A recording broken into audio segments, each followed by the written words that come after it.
Hello friends, ఎలా ఉన్నారు అందరూ? అందరూ బాగున్నారని అనుకుంటున్నాను.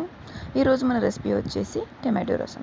దానికి ముందుగా ఒక బౌల్లో వాటర్ తీసుకొని టమాటో హాఫ్ కట్ చేసుకొని అందులోనే కొంచెం పసుపు, ఇంకొంచెం చింతపండు వేసుకొని బాయిల్ చేసుకోవాలి.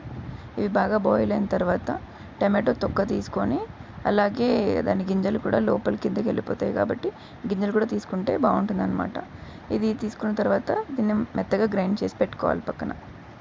సో టమాటో రసం కాబట్టి దీంట్లోకి జీలకర్ర, ఇంకా వెల్లుల్లి, ఇంకా మిరియాలు, ఈ మూడు మెత్తగా రుబ్బుకోవాలి.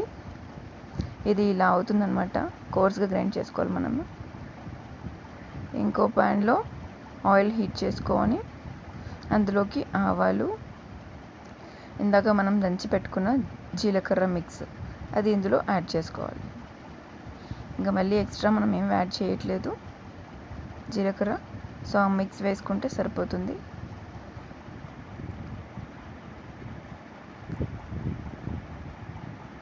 దీంట్లోకే ఎండుమిరపకాయలు, మనం కొంచెం ఎక్కువ స్పైసీ కావాలనుకుంటే కొద్దిగా ఎక్కువ కూడా తీసుకోవచ్చు.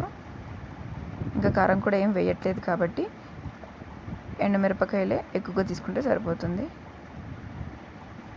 ఇవి బాగా ఫ్రై చేసుకోవాలి.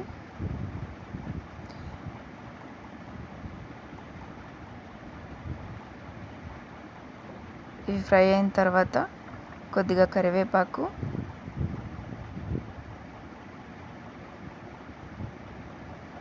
ఇంకొంచెం పసుపు, ఆల్రెడీ వేసుకున్నాం కాబట్టి టమాటాలు కొంచెం చూసి వేసుకుంటే సరిపోతుంది. వేసి బాగా కలుపుకోవాలి. చాలా సింపుల్ రెసిపీ. ఇలా ఫ్రై అయిన తర్వాత దీంట్లోకి మనం ఆల్రెడీ వేసుకున్న టమాటో మిక్స్, అందులో గింజలు తీయాలంటే కొంచెం వాటర్ వేసుకొని తీయాలన్నమాట. సో ఇది బాగా బాయిల్ వచ్చిన తర్వాత సాల్ట్ యాడ్ చేసుకోవాలి టేస్ట్కి సరిపడా. దీంట్లోకి కొత్తిమీర సన్నగా తరిగి వేసుకుంటే సరిపోతుంది. కారం కూడా ఏం అవసరం లేదు, వేడివేడిగా ఉన్నప్పుడు తింటే బాగుంటుంది. Thank you.